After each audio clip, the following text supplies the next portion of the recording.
Madame, monsieur, bonsoir. Bienvenue dans ce nouveau numéro des mercredis de l'Info. Ce soir, nous allons briser le silence sur l'une des pages les plus sombres de l'histoire de la Réunion.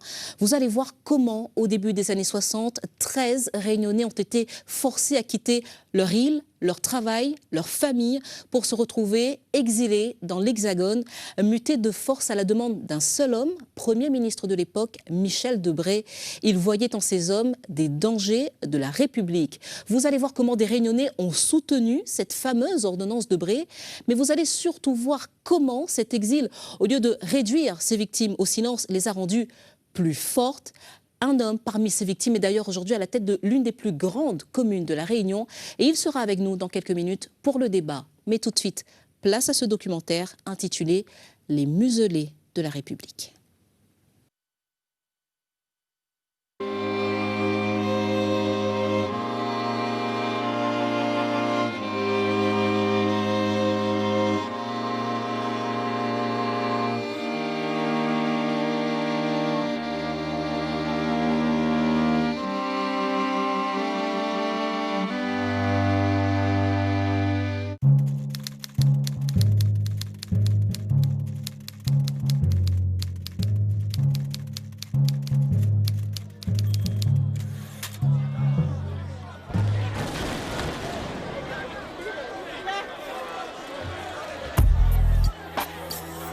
Après la fin de la Deuxième Guerre mondiale, un vent d'indépendance souffle dans les colonies françaises. La France part en croisade pour les conserver, mais la lutte est vaine. Elle s'incline en Indochine et en Afrique de l'Ouest. À partir de 1954, en Algérie, le climat vire progressivement à la guerre civile.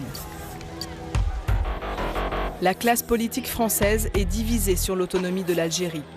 Le conflit est si dur qu'il cause de nombreux troubles en France en 1958 et mène à la chute de la 4e République.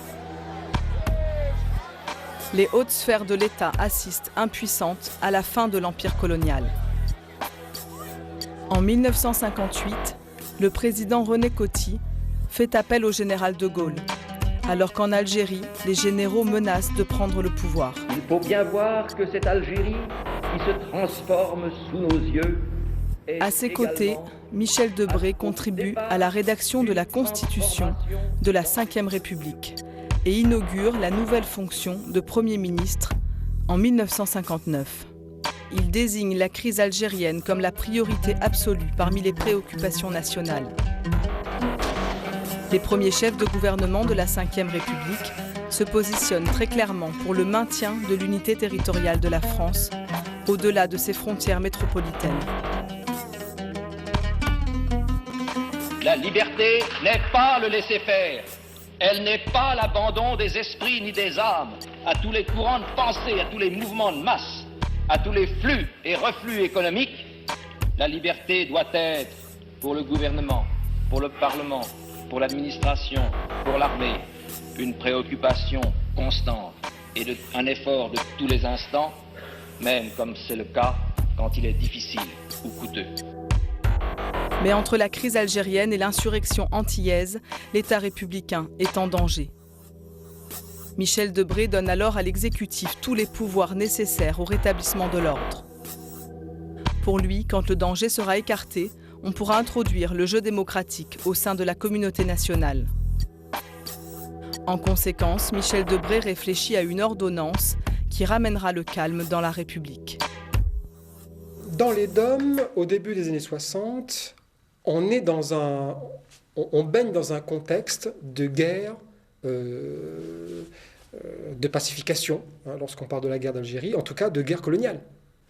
Et à La Réunion, notamment l'élite économique, financière réunionnaise, craint que La Réunion ne bascule dans ce mouvement général d'indépendance vers un statut d'État indépendant.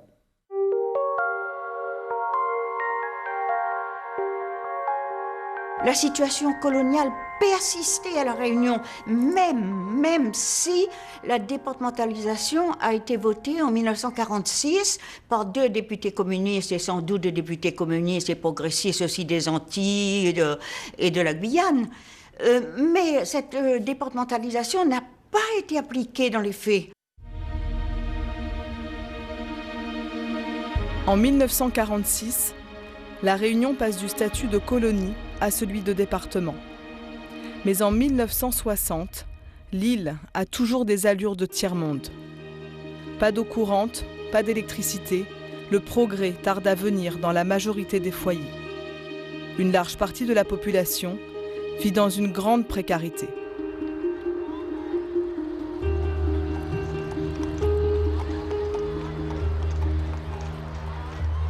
À la fin des années 50, au début des années 60, La Réunion est une colonie, dans les faits.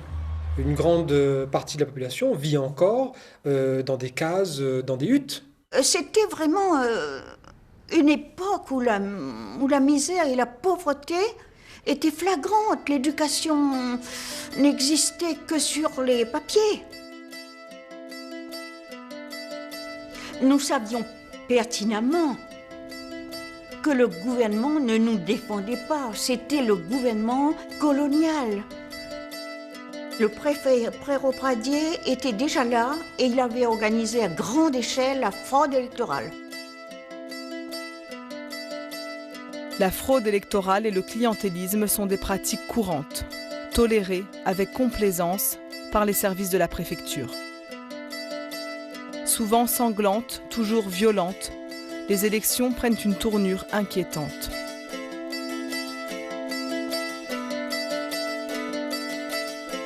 À tel point qu'en 1958, une commission d'enquête parlementaire fait le déplacement, pour la première fois à La Réunion, à la demande des députés Raymond Mondon et Raymond Vergès.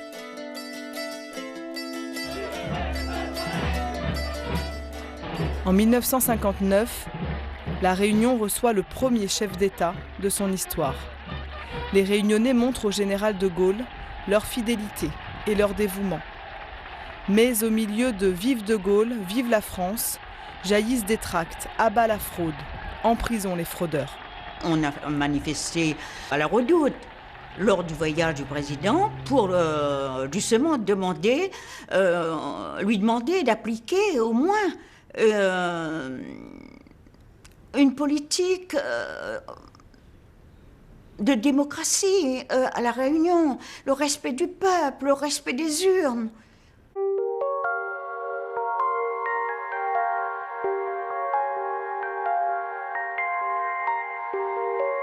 En 1959, ici, lorsque le général de Gaulle est venu, le Premier ministre s'appelait M. Michel Debré. Et il a vécu toutes ces heures de la manifestation. De la voiture du général qui avançait pas à pas sur le pont du Buteur, avec tous les gens qui criaient autour à bas la fraude, puisqu'on venait nous voler la mairie de Saint-Denis. Et qu'en plus, nous avions gagné l'annulation de cette élection au tribunal administratif devant la preuve que nous avions apportée de la falsification des deux bureaux de la Bretagne et du bas de la rivière, falsification en présence des représentants du préfet. Vous voyez la tension des événements, la peur des autres. C'est dans ce contexte général que le Premier ministre Debré a considéré que la situation était très grave et qu'il fallait prendre des mesures énergiques pour neutraliser le groupe de jeunes militants qui étaient à la tête du Parti communiste. L'ordonnance Debré n'est qu'une extension d'un texte pris durant la guerre d'Algérie pour pouvoir rappeler ou appeler en métropole les fonctionnaires de l'État susceptibles de troubler, selon l'expression consacrée, l'ordre public. Les fonctionnaires de l'État et des établissements publics de l'État en service dans les DOM, dont le comportement est de nature à troubler l'ordre public, peuvent être, sur la proposition du préfet et sans autre formalité, rappelés d'office en métropole par le ministre dont ils dépendent pour recevoir une nouvelle affectation.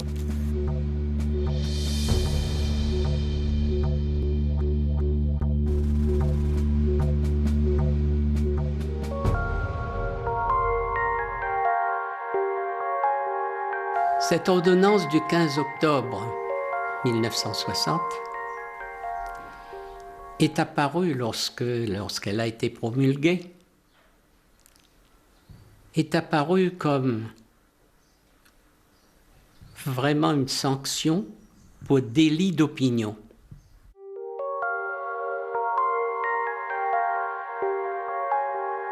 Il s'est trouvé des conseillers et des maires, ça il faut le souligner, pour sortir de ce lot et dire non, ce n'est pas normal, c'est un déni de justice, on n'est pas dans un état de droit. Cet intermède de la vie politique dans les départements d'outre-mer apporte la preuve que l'abolition de l'esclavage, bien sûr, était une victoire, mais une victoire insuffisante, puisque le gouvernement, en dépit de cela, se comportait en despote, se comportait en esclavagiste vis-à-vis de la population. L'ordonnance se situe dans la continuité de toutes les violences de la période coloniale. Michel Debré et les préfets perpétuent ainsi l'attitude des gouverneurs de cette époque, pourtant révolue.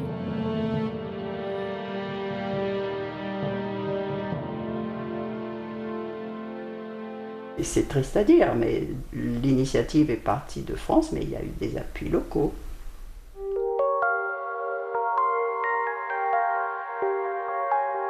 Vous avez des types qui sont là grassement payés par la France et qui se mettent à prendre des positions anti-françaises, mais c'est scandaleux.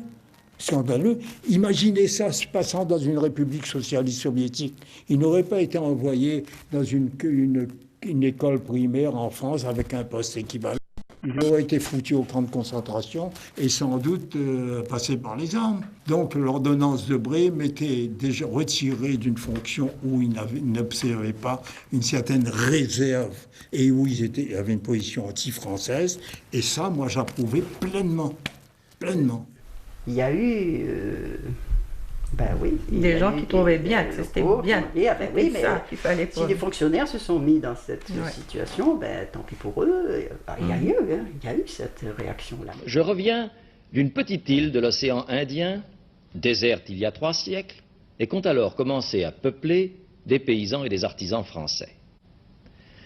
Cette île comporte actuellement 400 000 âmes, les contestations entre les partis politiques y sont plus fortes qu'ailleurs. Cependant, dimanche, dès le premier tour, les 3 circonscriptions de cette île ont élu 3 députés décidés à soutenir l'action du général de Gaulle.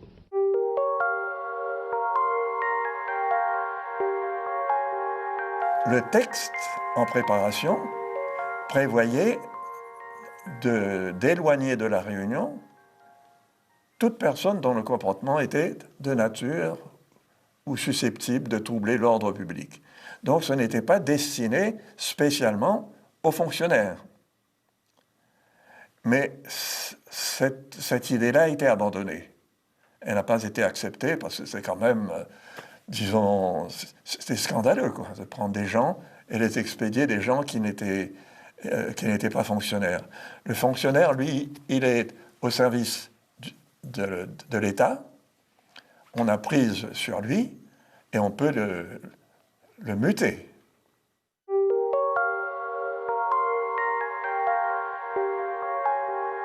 Quand on commet une faute, on passe devant un conseil de discipline et on a la possibilité de se défendre. Là, on est frappé, on ne sait pas pourquoi, et on n'a pas la possibilité de se défendre. D'ailleurs, c'est tellement illégal que les tribunaux administratifs en France, devant lesquels se sont pourvus nos camarades frappés par ordonnance, les tribunaux administratifs ont tous donné raison à ceux qui se sont plaints. Roland Robert est le seul à faire appel immédiatement de cette mesure devant les tribunaux. Le 10 novembre 1965, le tribunal administratif de Versailles reconnaît le bien-fondé de sa requête et annule la décision de mutation prise par le ministre de l'Éducation nationale. Mais le ministre ordonne son maintien en métropole en application de l'ordonnance du 15 octobre 1960. Il doit attendre 1969 pour pouvoir revenir à La Réunion. Nationale, l'Algérie a la priorité absolue. La vérité, c'est qu'on a profité de la guerre d'Algérie pour introduire une législation d'exception dans ces territoires d'exception et qui sont peu après redevenus ce que le législateur d'autrefois, plus franc que celui d'aujourd'hui, appelait les vieilles colonies. Nous n'avons pas le droit d'éliminer une hypothèse de subversion intérieure. Ce sont des cas qui exigent que si le fonctionnement des pouvoirs publics est gravement atteint, la légitimité républicaine et l'ordre national soient sauvegardés par quelqu'un qui en ait la responsabilité. Pour Michel Debré, il est inacceptable que les serviteurs de l'État fassent partie de l'opposition. Avant même l'ordonnance du 15 octobre 1960, des fonctionnaires réunionnais sont victimes de brimades.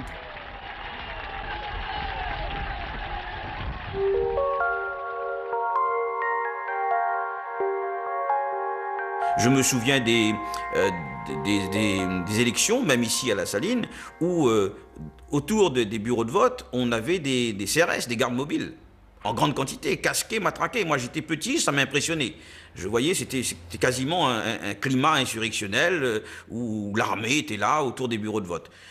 Pourquoi? Parce que, eh bien, il fallait interdire au Parti communiste de prendre le pouvoir, c'est-à-dire de gagner étape par étape des élections.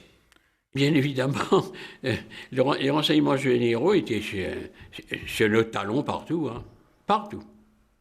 Le téléphone était surveillé, mes sorties, mes déplacements, tout était noté.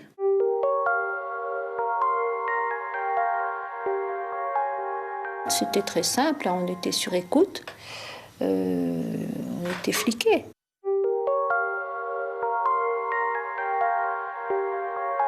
Il y en a qui disent qu'il était sur écoute. Moi, je ne sais pas. Moi-même, à un moment donné, ma femme me dit « Mais tu entends ce bruit de fond, il y a quelque chose qui n'est pas normal. » Mais j'ai dit « Écoute, ils peuvent m'écouter, et c'est pas important. » Les renseignements généraux, peut-être que ça a été plus actif avec la venue de Perrault Pradier, ce préfet Perrault Pradier en, je sais pas, 58 peut-être, un petit peu avant, je ne sais pas exactement, fin des années 50. Jean-François Perrault Pradier est un haut fonctionnaire français. Après avoir été préfet de la Drôme et de la Vendée, en 1956, il est nommé à La Réunion. Dès son arrivée, il se forge une réputation de tyran en intervenant dans tous les domaines de la vie publique locale.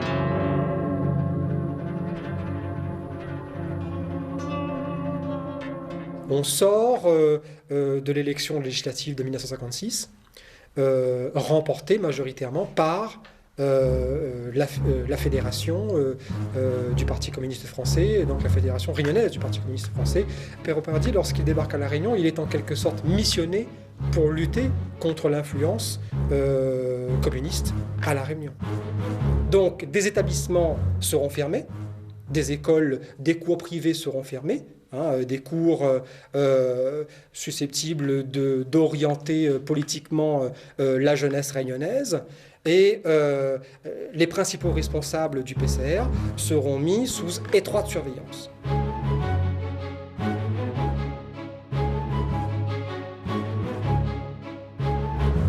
Il y avait beaucoup de mouchards. Les gens, on voulait se débarrasser de quelqu'un, on était bien avec le préfet. C'est le préfet qui décide de tout. Hein. Il avait beaucoup de pouvoir. Hein. Il avait une mémoire prodigieuse. Je l'ai vérifié plusieurs fois, une mémoire extraordinaire. Mais il était très, très, très injuste. Mais le préfet n'agit pas seul. Il y a un bras armé et invisible qui l'aide dans sa mission. Les renseignements généraux. Les informations récoltées sur le terrain par les autorités locales sont centralisées à la préfecture et sont envoyées ensuite à Paris, au ministère de l'Intérieur, sous forme de rapports mensuels le plus fréquemment. Et début des années 50, j'avais 9 ans, j'avais 10 ans, mais je regardais tous ces gens qui venaient, ils étaient auréolés vraiment. On les admirait, quoi. Ben, je sais pas, il y avait Bruni Payette qui venait là, Boris Kamalya, c'était des poètes, c'était des ingénieurs, Daniel Allemand qui était professeur, Max Rivière qui était professeur d'histoire et géographie également. Lui, il avait choisi l'appartenance au Parti communiste parce que il faisait partie de cette génération d'après-guerre, peut-être un peu angélique également, qui voyait dans le communisme à chacun selon ses besoins, de chacun selon ses capacités. Vous savez, ces thèses humanitaires, c'était un humanisme, quoi, hein. Mais c'était pas un activiste non plus, vous voyez, poser des bombes, non, du reste ça se faisait pas à La Réunion, ça n'existait pas. Je pense que le Parti communiste réunionnais, pour mon père, a été sa famille. Une partie de sa famille. C'est des liens très forts. Comme on dit, Astérix Obélix, était plongé dès sa naissance dans la soupe. Moi, c'était pareil. Moi, c'était la soupe rouge.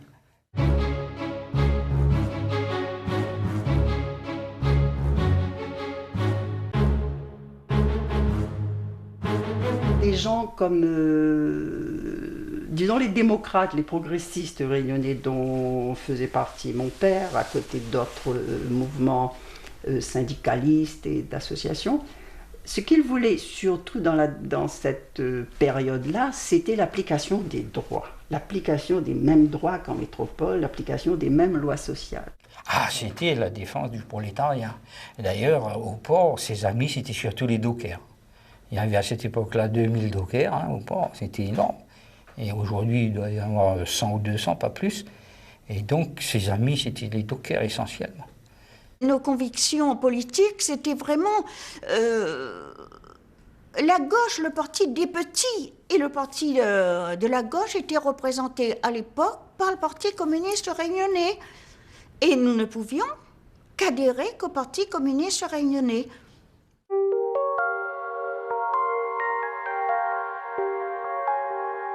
Donc j'étais donc syndicaliste enseignant. Et ensuite, donc en arrivant de Madagascar au retour de l'armée, donc on a mis sur pied, un peu grâce à moi et d'autres amis, une association qui s'appelait l'ODJR, l'Organisation démocratique de la jeunesse réunionnaise. Donc j'ai été connu comme quelqu'un qui pouvait, dans l'esprit de ces gens-là, être assimilé aux autres responsables syndicaux ou politiques, susceptibles, si on se met à leur place, là, de troubler l'ordre public un jour. Le prétexte était bien trouvé par le gouvernement parce qu'ils avaient tous des activités syndicales. L'ordonnance de Bré ne pouvait viser que les gens qui avaient un niveau intellectuel permettant de haranguer la population, les jeunes, les moins jeunes, et de leur dire « nous ne devons plus accepter d'être manipulés, d'être considérés comme des objets par le gouvernement, et il nous faudra réagir. » Et lorsque la première vague de fonctionnaires quitte La Réunion le 5 septembre 1961, ce sont essentiellement des responsables syndicaux d'obédience autonomistes. Comme suite au télégramme du 11 août 1961 de Monsieur le ministre de l'Éducation nationale, je vous serai obligé de bien vouloir notifier à Monsieur Max Rivière qu'il est affecté en métropole en application de l'ordonnance susvisée. Le passage à destination de Paris lui a été réservé en classe touriste sur le service d'Air France du 5 septembre 1961.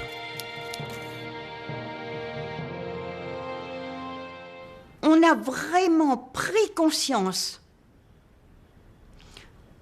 de cette ordonnance quand, en revenant de vacances, alors qu'on était installé à Pavillon-sous-Bois dans la banlieue parisienne, chez ma sœur et mon beau-frère, on a trouvé dans la boîte aux lettres un pli venant est de l'Académie de la Réunion, est de la préfecture, disant qu'on était affecté d'office en France en vertu de l'ordonnance du 15 octobre 60. Et il s'y attendait, plus ou moins, mais il se dit avec ma note administrative, personne ne peut me sanctionner, quoi. Et puis, donc, quand Giscard d'Estaing est arrivé, il n'y avait pas de note qui tienne. Là, il a subi de plein fouet. Quand il prend connaissance de l'ordonnance, il est à La Réunion, il est en poste à la Saline Léo. Et il reçoit donc ce courrier chez lui à midi. C'est ma mère qui lui tend cette lettre. Et il est tout estomaqué, tout abasourdi, puisque 15 jours avant, il avait reçu la visite de Perrault Pradier et de ce ministre d'État à la plaine des Palmistes. Donc lui ne pensait pas du tout faire partie de la charrette. Il avait entendu parler de l'ordonnance de Bré, mais il ne pensait pas du tout être concerné puisqu'il n'était affilié à aucun parti politique. Il n'avait que des activités syndicales, des activités laïques. Il était responsable de la Fédération des œuvres laïques. Il n'avait pas de responsabilité politique. Cependant, il disait son mot. Quand arrivait un événement politique, il avait quelque chose. Dans le journal que je dirigeais, le journal Autour de l'école, le journal de la Fédération des œuvres laïques, Baptiste Ponama, Jean-Baptiste, il écrivait. Et on n'appréciait pas toujours ce qu'il écrivait. On a comme ça des gens qui ne sont pas forcément d'obédience autonomiste, mais qui, parce qu'ils ont assisté à tel meeting où on serrait telle main de responsables autonomistes, sont automatiquement considérés comme susceptibles de faire partie de ceux qui doivent quitter la Réunion pour la métropole. Vous savez que des mesures ont été prises contre les fonctionnaires de la Réunion avant même que l'ordonnance soit adoptée. Vous avez par exemple des gens comme Quasimodo, que vous connaissez, qui lui était en congé administratif en France, avec toute sa famille. Et au moment de rentrer, l'ordonnance n'existant pas, on lui a dit il n'y a pas de bateau, pas de bateau, pas de bateau. Jusqu'au jour où l'ordonnance ayant été adoptée, on la lui a appliquée. Boris Kamaleya, lui aussi, était en congé administratif en France, et quand son congé prend fin, il veut rentrer à La Réunion.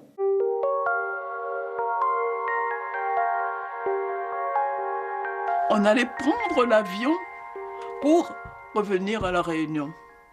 Et on était déjà habillés. On attendait le taxi qui devait venir nous prendre,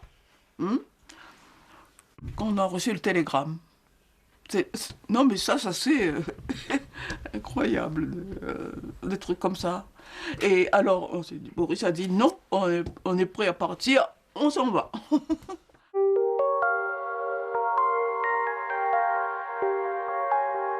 Je demande à revenir, normalement. Normalement, je reviens. Comme tous ceux qui ont un congé administratif, leur poste est toujours là, est toujours mis au chaud et les attend. Eh bien, moi, on m'a dit que le préfet Perrault Pradier ne désire pas que vous retourniez à La Réunion. Et même, pas la peine de demander un poste en Tunisie, c'était dit, hein. C'est non. Alors on me retenait une patte par ici, une patte par là-bas, on était complètement coincés.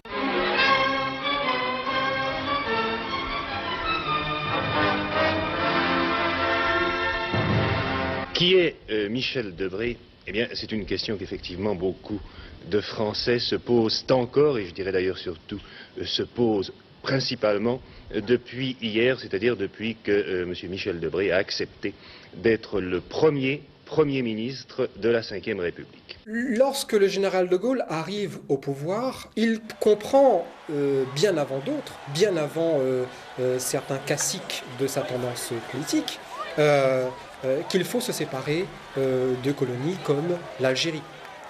Et il doit faire face pendant assez longtemps à une vive opposition au sein même de son mouvement politique, qui ne veut absolument pas que la France se sépare de ses colonies, dont l'Algérie. Donc on a un véritable parti de l'Algérie française au sein du mouvement gaulliste pendant très longtemps, dont fait partie Michel Debré. Il est vrai que la France venait de perdre ses colonies africaines, qu'elle venait de perdre même l'Indochine. C'était de gros morceaux dans l'Empire français. Qu'elle venait de perdre le Maroc, la Tunisie, et qu'elle était en guerre contre l'Algérie. Peut-être avait-elle peur, la France. En réalité, Michel Debré. Peut-être avait-il peur que la France ne conserve pas ses départements d'outre-mer, peut-être. Il voyait bien que ça détruisait l'unité nationale et tout ça. Il en était vraiment persuadé. Alors, fatalement, il s'est engagé. Alors, il y a un certain nombre de Réunionnais qui ont suivi. Moi, tout de suite, j'ai suivi Debré, je vous dis tout de suite, parce que j'avais vu, moi, la décolonisation ailleurs, ce que ça avait fait. Et je ne voulais pas que mon pays prenne le même chemin. Dans l'action de Michel Debré à La Réunion, on reconnaît quand même un profond gaullisme, un gaullisme politique, un gaullisme d'action.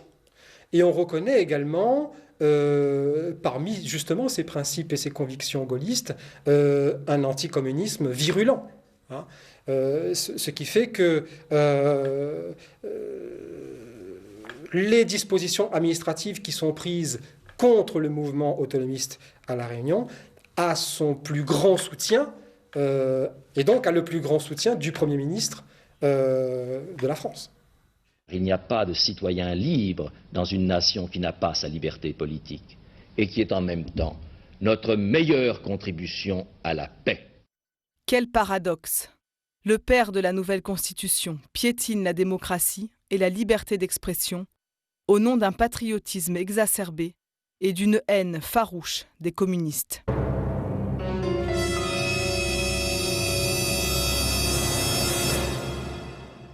Mais qu'est-ce que vous avez fait à Debré, là? Parce que dès qu'on prononce votre nom, il écume, il est plus du tout normal, quoi. Il tape sur la table, il dit jamais. Bon, voilà, ça c'était moi. Il n'a jamais masqué sa façon de penser, et si les types ne se rangeaient pas, vous voyez, l'ordonnance Debré, il a eu le courage, il a estimé que il fallait pas laisser les gens dégoiser comme ça sur la France. Et c'est pour ça que la personnalité de Debré a fait beaucoup pour La Réunion, parce qu'il ne se laissait pas faire, et puis il allait dans tous les ministères, et il foutait tout le monde au garde à vous. Hein. Et ça nous a rendu service. Ce que je ne comprends pas, c'est que les gens se plaignent. S'ils ne sont pas contents, ils n'ont qu'à démissionner pour marquer leur désaccord. Je suis profondément respectueux de la liberté, mais je ne sais pas quel est l'honneur des gens qui veulent à la fois être payés et cracher sur la main qui les paie. Cette ordonnance nous est tombée sur le dos, mais vraiment comme un cyclone. D'ailleurs, à partir de ce moment-là, nous nous sommes sentis sinistrés. Au cœur des familles brisées, les muselés de la République deviennent alors les déracinés de la République. C'est une double peine qui s'ajoute aux autres vicissitudes de la vie métropolitaine.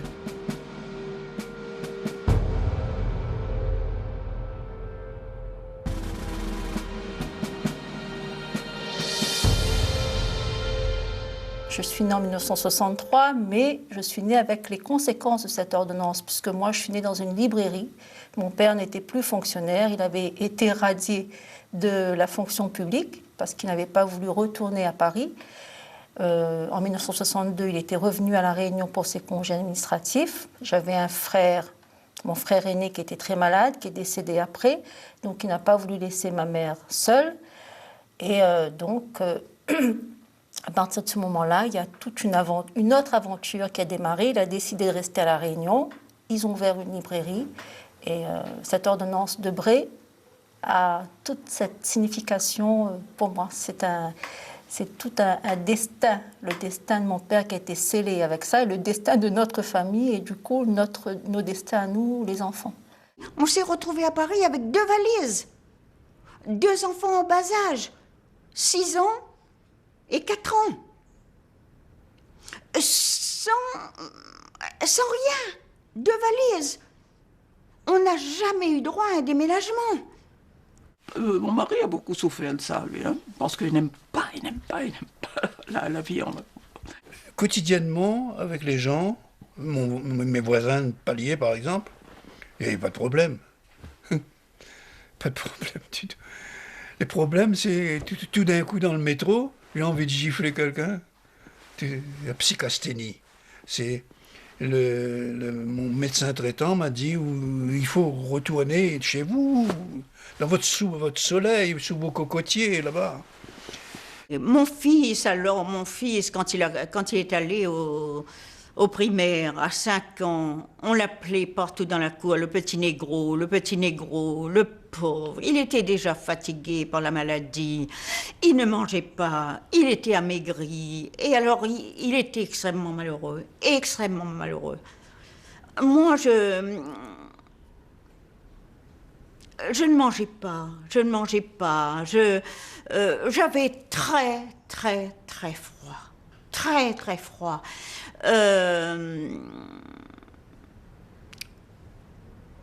Rien n'arrivait à me réchauffer, rien. Même le soleil, quand il brillait, il ne chauffait pas. Pierre Rossolin, l'ancien fonctionnaire des Postes, rapporte dans le quotidien du 27 décembre 1988, alors qu'il est président de la Chambre d'agriculture de La Réunion. J'ai été victime de l'ordonnance Debré. Pour que je continue à être fonctionnaire, il aurait fallu que je me soumette, que je sois esclave ou cochon. J'ai été muté en métropole où je suis resté 3 ans, 3 mois et 15 jours. À mon retour, c'était en 1965, j'ai choisi la rémunération dans la liberté, l'agriculture. Elle est devenue ma principale activité.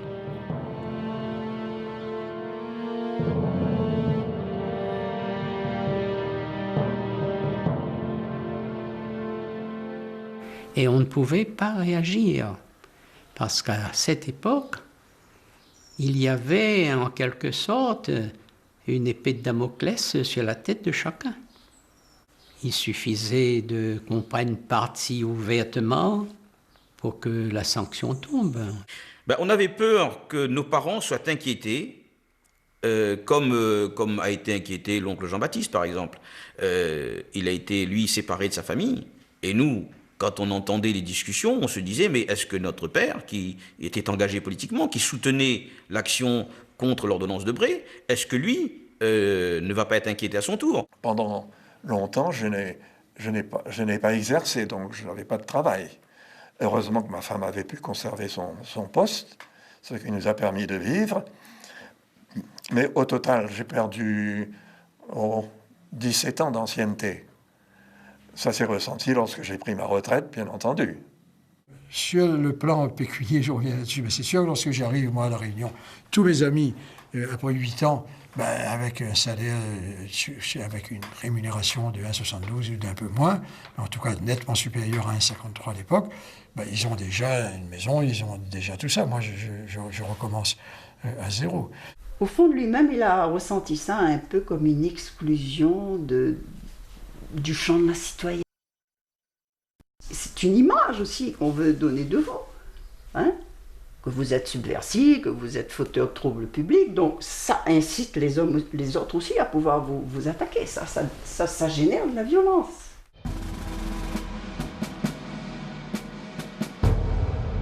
Dès son application, un grand nombre d'hommes politiques s'opposent à cette ordonnance. Élus locaux et parlementaires, artistes, dans tous les départements d'outre-mer, ils sont nombreux à dénoncer le sort imposé à ces muselés de la République. Le 3 septembre 1961, au cinéma Rio, à Saint-Denis de la Réunion, un collectif se forme composé de la CGT, du Syndicat national des instituteurs et de la Fédération des œuvres laïques. Il se réunit l'avant-veille du départ des fonctionnaires touchés par l'ordonnance.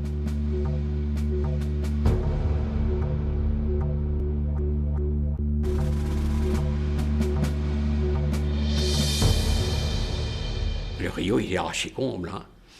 Et à la fin de ce rassemblement, un comité s'est formé. Ce comité s'est intitulé Comité d'action pour l'abrogation de l'ordonnance du 15 octobre 60. Dans ce comité, il y avait des enseignants, il y avait des personnalités apolitiques comme le gouverneur anatolien Vincent Delors, des avocats comme Paul Brice, et des médecins comme le docteur Potta, le docteur Somogui. Et surtout d'opinions différentes. Ça c'était très important. Ils se battaient pour plus d'humanité et plus de justice. Et à la suite de cette réunion, il y a une motion qui demande purement et simplement l'abrogation de l'ordonnance.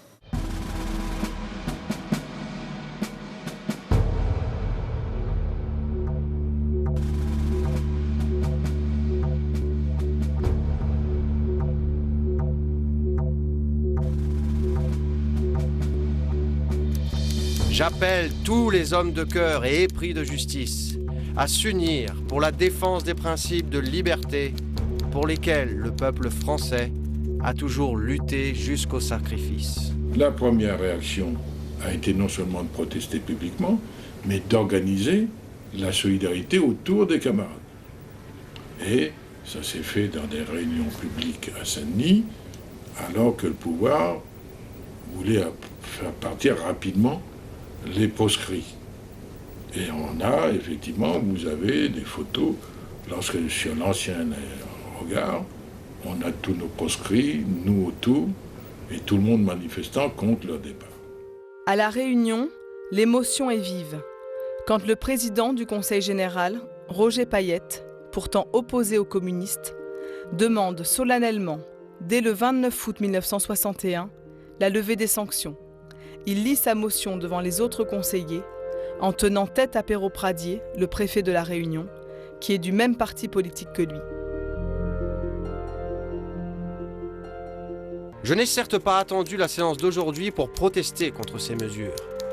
Comment pourrions-nous rester indifférents aux malheurs de compatriotes dont le seul crime est de ne pas penser, ou plutôt de ne pas suivre exactement une certaine ligne politique dictée par l'État qui les emploie ?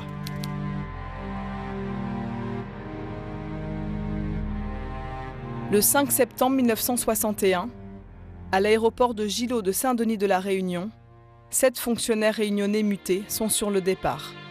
Gervais et Nelly Barré, Roland Robert, Jean-Baptiste Ponama, Jean Le Toulec, Pierre Ossolin, Bernard Ganzarski. Ils font un dernier adieu à leurs proches, famille et amis, ainsi qu'à quelques inconnus venus les soutenir.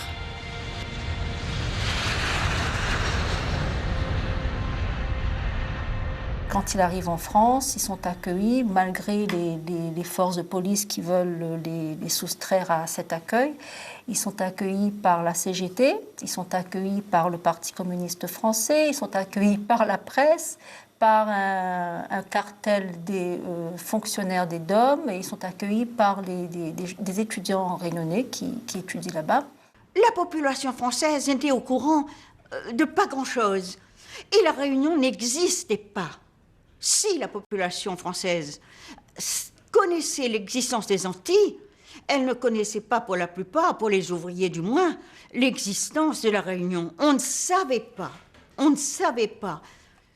Ce bannissement a valu à notre mouvement la création, ce sont nos camarades Gervais Barré et les autres qui ont créé ce qu'on a appelé l'UGTRF, c'est-à-dire l'Union Générale des Travailleurs Réunionnais en France. C'était la première tentative d'organisation de la diaspora. Politiquement, pour certains d'entre nous qui ici n'étaient pas militants chaque jour, je veux dire que peut-être là-bas ils ont milité un petit peu plus s'ils étaient ici. Je dois dire que cette présence là-bas m'a trempé également. Il faut dire, j'étais un peu plus trempé, un peu plus formé politiquement. Et peut-être aussi, si j'étais pas là-bas, ben, je serais pas maire de la possession. Je ne sais pas qu'est-ce qui peut arriver.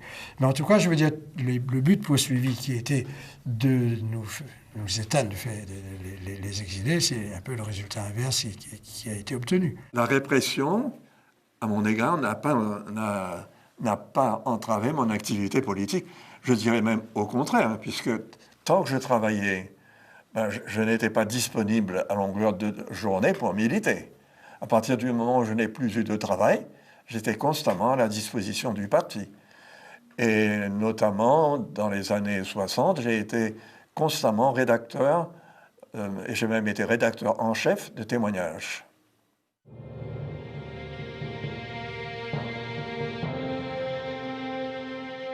Loin de les décourager, l'ordonnance renforce la détermination des exilés, qui vont jusqu'à organiser des grèves de la faim.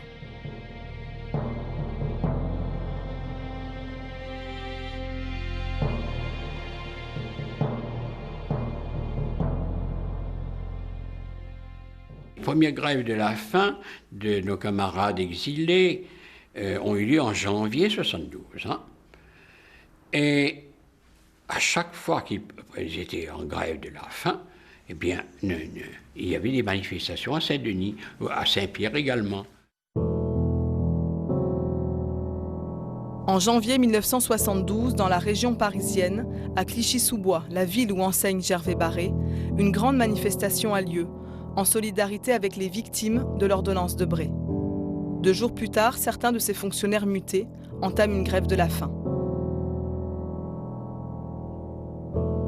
Travailleurs, élus et démocrates, métropolitains, antillais et réunionnais sont au coude à coude dans le cortège, avec au centre, en tête du défilé, Gervais Barré.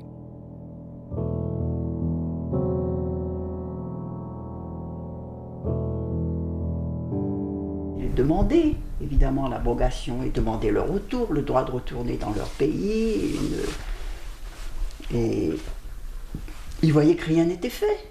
On se foutait de leur tête, quoi.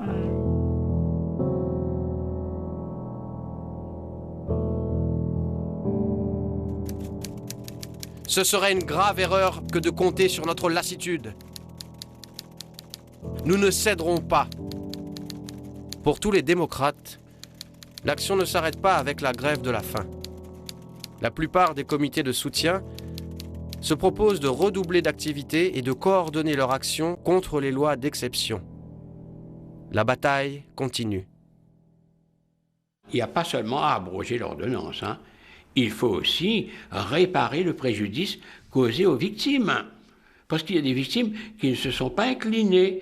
Je prends Jean-Baptiste Panama, il a dit non, moi je préfère servir dans mon pays, je préfère servir mon pays, je ne repart pas à Paris. Il a été frappé le 5 septembre 61, il est revenu en avril 62. Et il n'a plus quitté la Réunion. Il était donc rayé des cadres. L'Allemand, Daniel Lallemand, a subi le même sort. Il y a beaucoup de gens qui ont manifesté, qui étaient de droite, mais qui ont manifesté contre cette ordonnance.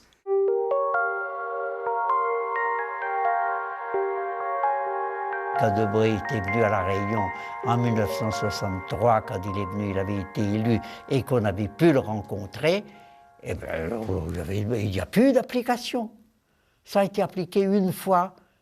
Et après, nous sommes entrés dans le combat pour rétablir la démocratie. Il n'y a plus d'application. Mais le mal était fait. Je crois que Debré ne pensait pas que ces révoltés bénéficiaient de tant du soutien populaire. Hein. Mais rien n'y a fait. Hein.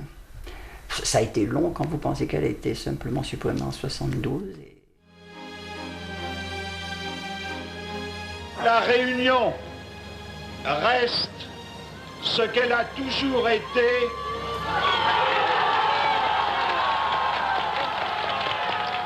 C'est-à-dire une terre française. Le ministre des Dom-Tom, Pierre Messmer, finit par déposer un projet d'abrogation de l'ordonnance en juin 1972, soulignant cependant que cette ordonnance avait eu sa raison d'être.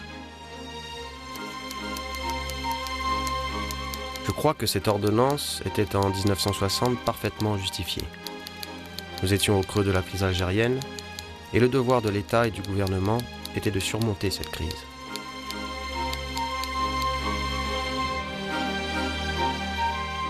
Il y a une loi du 3 février 1960 qui prévoyait que les ordonnances devaient être ratifiées par le Parlement.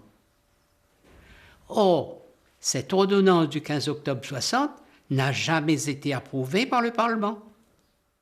Imaginez qu'il n'y ait pas eu des types comme Michel Debré, bien sûr, c'était quand même la figure de proue, mais Yves Barrault, Auguste Gros, Marc Gérard, et quelques autres, je vous dis, il y avait 7 ou 8 qui étaient capables de prendre des positions tranchées, etc., et de faire ce qu'il fallait pour lutter. Hein. Eh bien, vous auriez eu votre autonomie. Aucun problème s'il n'y avait pas eu cette opposition. À ma connaissance, aucun de ces gens, aucune de ces personnes avait troublé l'ordre public. Nous pouvions gagner le combat autrement, et nous l'avons gagné. Nous n'avions pas besoin de ça. On ne sait pas d'où est venue l'inspiration. Le gouvernement a cru nécessaire de se défendre en se disant, bon, comme le Parti communiste est très puissant et qu'il a un rayonnement important dans le pays, que par la tradition historique qu'il représente, c'est une force qui peut à tout moment gagner des élections, eh bien on va essayer, et que la plupart des cadres sont de la fonction publique, on va essayer de lui interdire d'avoir des cadres par application de l'ordonnance. C'était stupide. Le but escompté a été raté, hein, parce qu'au contraire, la France a été tenue au courant de ce qui se passait dans les colonies. Oui. Je ne suis pas une héroïne. Gervais n'aurait pas voulu être un héros, ni Quasimodo, ni Clélie, ni Boris. Et les Antillais. Je voudrais que ce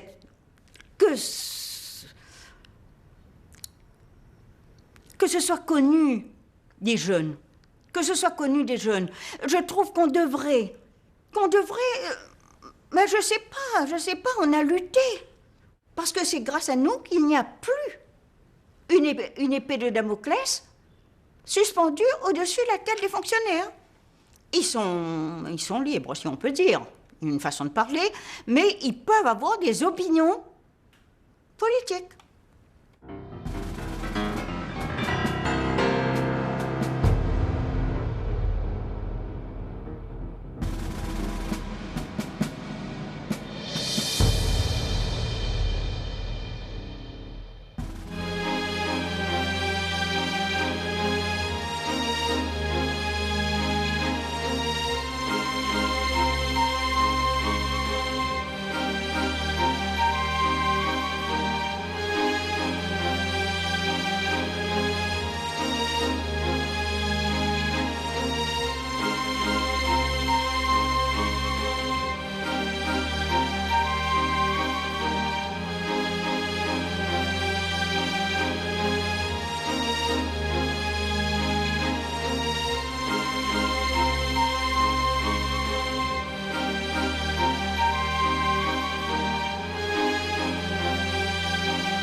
Des 13 réunionnais exilés par l'ordonnance Debré, seuls 4 sont toujours en vie, dont le plus jeune et le plus célèbre d'entre eux. C'est vous, Roland Robert, maire de la Possession. Bonsoir, merci d'avoir accepté notre invitation. Elle aussi faisait partie des exilés. La grève de la faim de son mari, Gervais Barré, 15 jours de grève de la faim, a éveillé les consciences. Nelly Barré, bonsoir. Bonsoir. Il était proche de Michel Debré, soutenait son ordonnance et pense peut-être aujourd'hui encore qu'elle a sauvé la Réunion. Bonsoir, Marc Gérard. Merci. Enfin, un historien viendra éclairer nos échanges. Bonsoir Frédéric Payette, vous êtes spécialiste de l'histoire contemporaine de la Réunion. Ma première question s'adresse à la seule femme présente parmi nos invités. Je vais donc me tourner vers vous, Nelly Barré. Vous n'étiez que 2 femmes parmi ces 13 exilés réunionnais. Que ressentez-vous lorsque vous revoyez ces images, les images de l'époque ? Ce que je veux dire surtout, c'est que Clélie, je pense, a été une des premières réunionnaises à faire la grève de la faim. Clélie Gamalia. Clélie Gamalia. Et je vais vraiment lui exprimer toute mon admiration. Roland Robert, qu'avez-vous ressenti au moment de monter dans cet avion lors de ce fameux vol des exilés du 5 septembre 1961 ? C'est vrai que je me disais, je ne vois pas trop qu'est-ce que je fais là. Mais en même temps, je me disais, si je ne suis pas seul, s'il y a 12 autres Réunionnais qui ont été frappés en même temps que moi.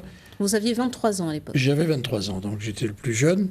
Et alors que finalement, personne ne savait trop pourquoi on était dans cet avion, c'est que je méritais... Vous étiez littéralement surpris, Roland Robert ? Vous étiez littéralement surpris, vous ne vous attendiez pas à cela ?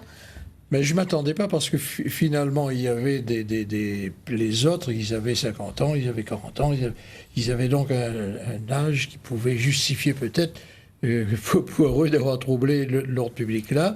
On était considérés... Mais c'était le contexte. Hein, le contexte, il y avait les séparatistes et les bons Français, il y avait tout ça. Moi, j'avais, avec d'autres amis, mis sur pied une association qui s'appelait l'Organisation démocratique de la jeunesse réunionnaise.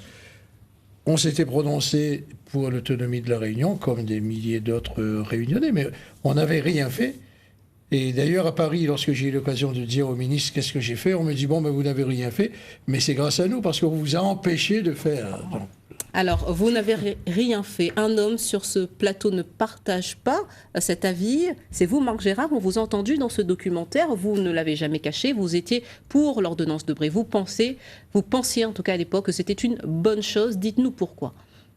Je veux dire que j'ai de très bonnes relations avec le maire de la possession. De la possession, M. Robert, et pour cause. On s'est souvent rencontrés, on s'est souvent battus, mais ça n'empêche pas que, je pense, une considération réciproque entre nous.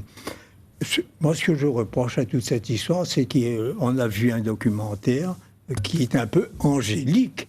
On ne montre pas du tout tous les désordres qu'ont entraîné les grèves et tout ça, alimentés surtout par des professeurs. Alors dites-nous pourquoi c'était angélique. Pour vous, c'était des fauteurs de troubles. Ah ben, non mais... Ce n'est pas grave. Votre micro est en danger avec moi. Non mais... angélique, enfin c'est une expression gentille, quoi. Mais on ne voit pas du tout ce qui s'est passé. C'était justifié, Marc Gérard, il fallait les mettre dans un avion pour les envoyer loin de la Réunion. Ah non, mais moi, c'est vrai, là, j'ai tendance à déborder de cette histoire. Oui. Je dois dire que quand j'ai vu le titre de votre reportage, le titre de cette conférence, plutôt, enfin, je ne sais pas comment il faut l'appeler, les musées de la République, j'ai tiqué, parce que pour moi, museler, vous savez, c'est la muselière qu'on met au chien pour le tenir en laisse. Je ne pense pas que tu n'aies jamais eu cette mentalité, toi. Et toi-même, tu disais que depuis 12 ans, depuis, je sais pas quoi, 22 ans, tu faisais des... Vous dites, c'est ce qu'on a fait, Nelly Barré. Hein? Museler ces fonctionnaires. On a muselé les fonctionnaires, oui, bien sûr.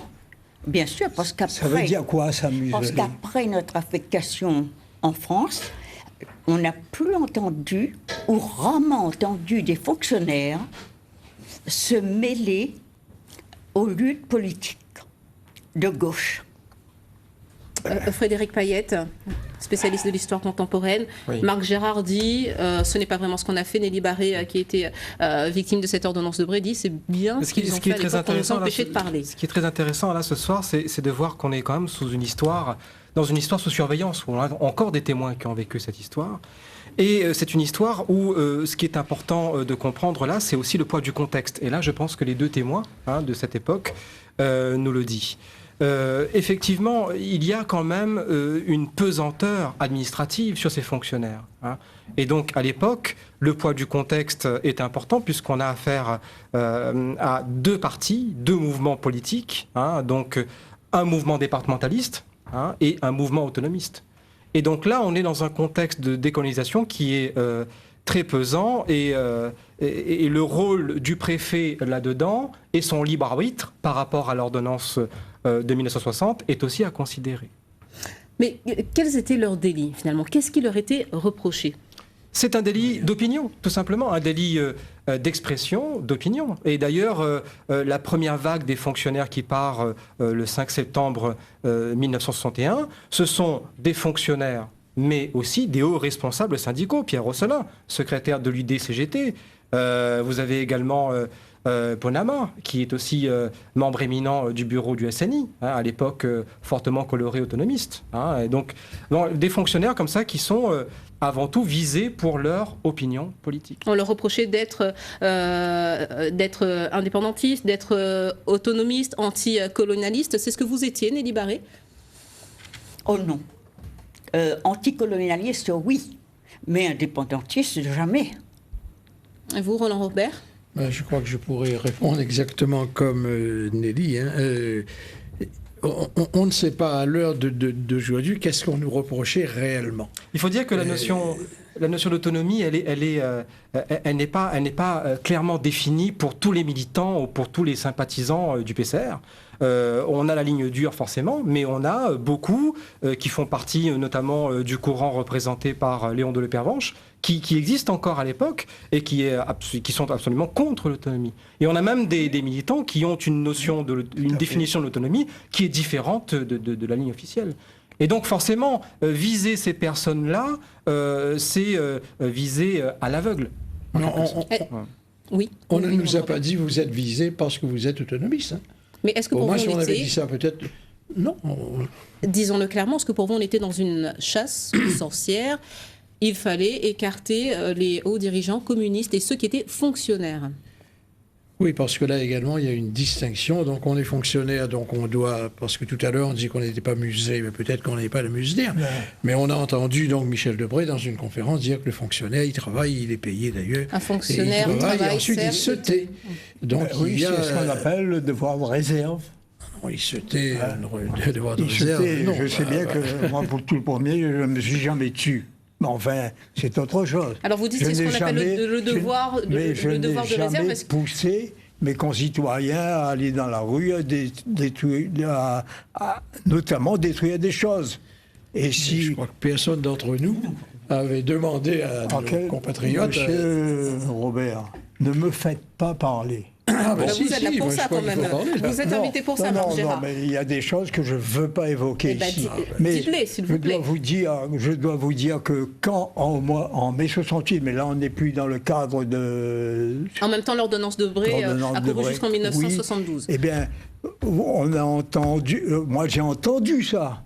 Le discours du Parti communiste, maintenant l'heure est arrivée pour nous d'avoir notre indépendance. Par conséquent, armez-vous. Ne dit ça, M. Gérard. M. Vergès, Paul l'avait dit à Saint-André dans un discours. Je suis désolé, vous ne voulez écouter que ce que vous voulez entendre.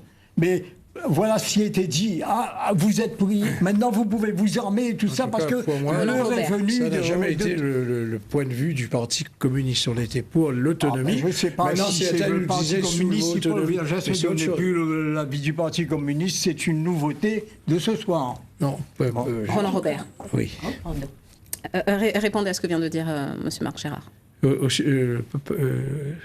Non, moi je dis sur que les paroles Paul prononcées Vergès, à l'époque par Paul Vergès. en mai 68, au le moment où fondateur du Parti communiste la réunionnais. France, il est vrai, basculait dans l'anarchie, eh bien, un soir, il s'est lâché dans une réunion électorale et ça a dû être pris par le journal Témoignage où il disait...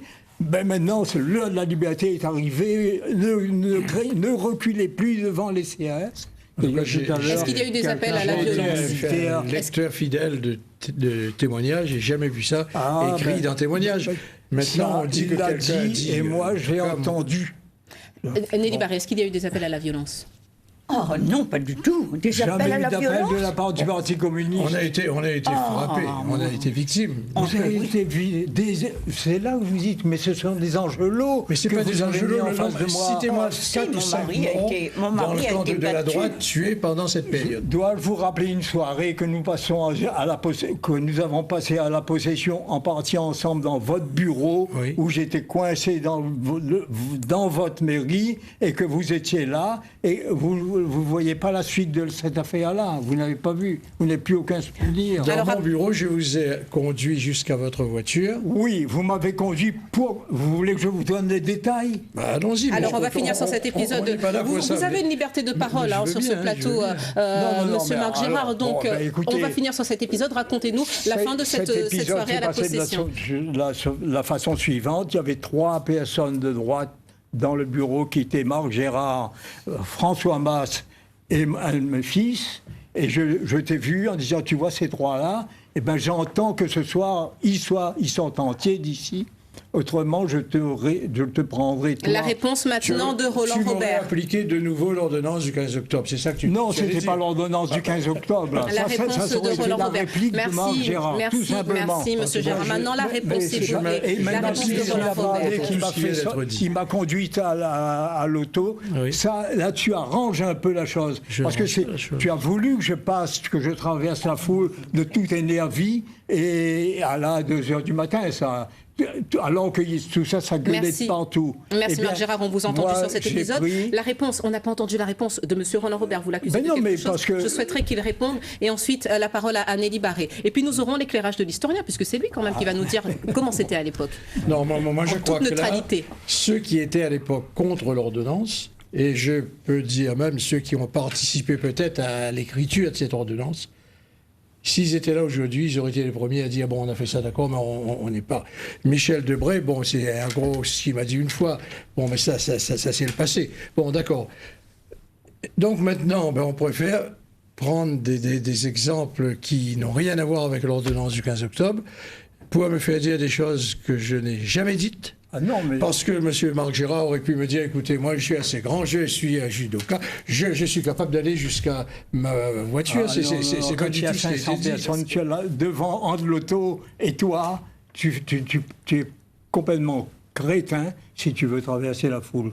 Nelly Barré. Je suis sûr de t'arriver là-bas. Nelly Barré. En tout cas, moi je suis très contente que ce film ait pu être réalisé. Oui. Ce que je regrette, c'est que ce film ne parle pas du côté humain. Et si j'ai quelque chose à reprocher à quelqu'un, c'est à M. Marc Gérard d'avoir cette opinion. Alors, délit d'opinion, j'ai le droit d'avoir. Oui, mais ne pas interdire aux autres d'avoir une opinion. Et ça, je regrette. Parce que, s'il vous plaît, Monsieur Gérard, s'il vous plaît, laissez finir Madame Barré. Parce que, Monsieur Gérard, vous n'avez pas entendu parler de toutes les souffrances, de toutes les vexations qu'on a subies en France. N'oubliez pas qu'il y a un des exilés qui a failli se suicider, qui a fait une grave dépression nerveuse, et ça, c'est pas rien. Alors je trouve que quand même, il faudrait avoir un peu d'égard pour ces exilés et vraiment où il y a des choses qui ont été très très dures à supporter. Frédéric Payette, s'il vous plaît, quel était le contexte de l'époque? Alors, je pense que le débat qu'il y a ce soir est un débat intéressant puisque finalement il reflète assez la densité du débat politique de l'époque. Et donc, dans ce débat, il faut dire que le préfet de la Réunion est partie prenante. Hein, il est partie prenante. Ce n'est pas un administrateur objectif dans son action. Hein. Et donc, il faut bien comprendre que ce contexte-là est dense, est très fort. Voilà. Marc Gérard, est-ce qu'il n'y avait pas d'autre façon d'éviter que l'ordre public soit troublé, puisque c'est ce qu'on leur reprochait, d'avoir un comportement de nature à troubler l'ordre public? Ben oui, vous savez, là, vous n'avez pas vu ça, mais quand vous avez des centaines de... Je dirais pas nervis parce que ça choquerait Robert. Pourtant, il sait ce que c'est. C'est un mot qu'on a connu. Hein. Quoi? Ah bon, d'accord. Eh bien, quand vous avez des centaines comme ça qui sont largués dans la rue, ou que vous avez largués dans la rue, parce que ça, je ne sais pas si tu sais, mais moi j'ai déjà été pris entre le port et la possession par une bande de nervis. C'était du port, c'est vrai. Eh bien... C'était pas pour me compter fleurette qui me... Décidément, nous aurons droit ce soir à beaucoup d'épisodes de la vie privée de Marc Gérard. Frédéric Payette, vous souhaitiez apporter un nouvel éclairage. On s'attarde beaucoup sur cette mesure d'octobre 1960, mais il faut dire aussi qu'à l'époque, les moyens du préfet sont multiples. Il y a les saisies de journaux également, hein, qui sont le témoignage a été saisi 43 fois. 43 fois, sans une seule... Oui, à de nombreuses reprises, et également Paul Vergès qui est traduit en justice également un certain nombre de fois. Je voulais d'ailleurs vous poser la question, si Paul Vergès avait été fonctionnaire, est-ce qu'il aurait été exilé? Immanquablement. On peut le penser. Immanquablement, ça ne fait aucun doute. Voilà. Qu'est-ce qui a été tenté justement contre le fondateur du Parti communiste réunionnais disons que dans les rapports officiels, on s'aperçoit que lui, comme les autres responsables du parti, sont étroitement surveillés. Et on attend la moindre occasion pour qu'ensuite il soit traduit en justice ou prendre des mesures en tout cas adéquates. Vous vous êtes senti surveillé, Nelly Barré? Je ne sais pas. Je ne sais pas. Vous n'étiez plus engagé. Je ne sais pas. En tout cas, ce que je voudrais dire, c'est remercier Réunion Première d'avoir bien voulu diffuser ce film. Et ce que je voudrais dire aux jeunes, ce n'est pas leur dire de ne pas partir s'ils ne sont pas contraints et forcés. Les voyages formant la jeunesse, comme on dit, libre à eux d'aller travailler ailleurs ou d'aller étudier ailleurs. Mais par contre, ce que je leur dirais, c'est que la France n'est pas un pays de cocagne. C'est peut-être un pays de cocagne pour des gens comme M. Gérard, blanc de peau, cheveux blonds, yeux bleus, et peut-être aussi argenté. Vous faites du racisme, là. Hein? Alors, pas du tout. Pas du tout. Oh, j'ai subi le racisme en France. Et je sais ce que c'est. Frédéric Payette, je sais ce que c'est. Madame Barré vient de dire qu'elle ne sait pas si elle était surveillée. Alors je peux lui dire qu'elle était surveillée, étroitement surveillée, et désignée comme secrétaire de l'ODJR, hein, l'organisation démocratique de la jeunesse réunionnaise, et donc désignée comme telle, elle était étroitement surveillée. Et qu'est-ce qui vous permet de dire justement on a des rapports qui sont tout à fait. Vous êtes désigné comme tel, et c'est d'ailleurs pour cette raison, que vous avez été victime de cette ordonnance. Voilà. Donc je peux vous le dire ce soir. Surveiller, ça se traduisait comment? Les services des renseignements généraux sont à l'époque très très bien organisés, et je peux le dire puisque les rapports sont très précis. Hein. Même les meetings, la moindre réunion, les moindres rendez-vous sont consignés et sont envoyés ensuite à Paris. Voilà. Vous croyez qu'on ne confond pas avec François Vergès? Absolument pas, absolument pas. mais j'étais le président de l'ODJR, et c'est vrai que tu n'as jamais été la secrétaire, mais enfin bref, je voudrais rapidement dire, ce qu'il faut savoir quand même, c'est qu'il y a eu l'ordonnance. Ceux qui étaient contre, c'est pas seulement ceux... Il y a eu 13 réunionnais exilés officiellement. Nous allons découvrir leurs noms. Les 13 n'étaient pas tous des communistes militants. Il y a eu quand même le tribunal administratif de Versailles qui a condamné ce jugement. Il y a eu un ministre qui dit « Moi, j'ai rien à voir avec le tribunal administratif, vous allez rester en France ». C'est ce qui s'est passé. Il y a quand même des personnalités comme le président du Conseil général de l'époque, M. Roger Payette, le beau-père de M. Lagourgue, qui s'est prononcé contre cela. Il y a quand même le premier préfet de la Réunion, M. Paul Demange, qui m'avait invité à Versailles. Et lorsqu'il était préfet de Versailles, et moi j'étais à Sevran, pour me dire qu'il est préfet, donc en tant que préfet, il n'a rien à dire, mais il n'est pas content, il n'approuve pas tout ce qui a été fait. Et il y a eu ensuite l'Assemblée nationale qui, à l'unanimité, je crois, a dissous tout ça, donc on ne peut pas dire qu'on est pour quelque chose, lorsque l'ensemble des députés, gauche-droite, dit nous on est contre et on dissout. Voilà. En tout cas, l'ordonnance de Bray, c'était le 15 octobre 1960. L'historien va me dire si je me trompe. Oui. Ça s'est arrêté en 1972, donc 12 ans plus tard. Pourquoi est-ce que ça a été si long ? Disons qu'en fait, lorsque cette ordonnance du 15 octobre 1960 est décidée, il y a une première application, donc une première vague de fonctionnaires qui part, une seconde ensuite visant surtout les métropolitains. Présents à La Réunion, notamment Bernard Ganowski, qui était socialiste, et qui il a seulement été coupable de mauvaise fréquentation, entre guillemets, avec des responsables du PCR. Mais après, cette ordonnance n'est plus appliquée. Et donc, il y a eu un seul vol. Il y a eu le vol de septembre 1961. Non, il y a eu une autre vague aussi au début de 1962, où vous avez Bernard Ganowski qui est concerné par cela. Vous avez également Joseph Quasimodo, fonctionnaire du Trésor, qui est concerné par cela. Voilà, donc moi je dirais deux vagues, donc l'une moins importante forcément. Mais après, il n'y a plus d'application véritablement. Donc l'ordonnance est abrogée, mais pas à l'issue de multiples applications. Vous parlez après la grève de la faim. Il a fallu faire une grève de la faim pour faire abolir le décret de l'ordonnance du 15 octobre 60. Pour moi, c'est un petit peu particulier. Je suis le seul à avoir fait un procès et avoir continué à suivre ce procès. Donc en 1965, en novembre 65, le tribunal administratif de Versailles casse mon jugement, casse l'application. Donc normalement, je dois rentrer. Donc je viens, j'arrive ici, je vois le recteur. Il me dit, le vice-recteur à l'époque, lui, il n'est pas au courant de ça. Et donc il a fallu attendre.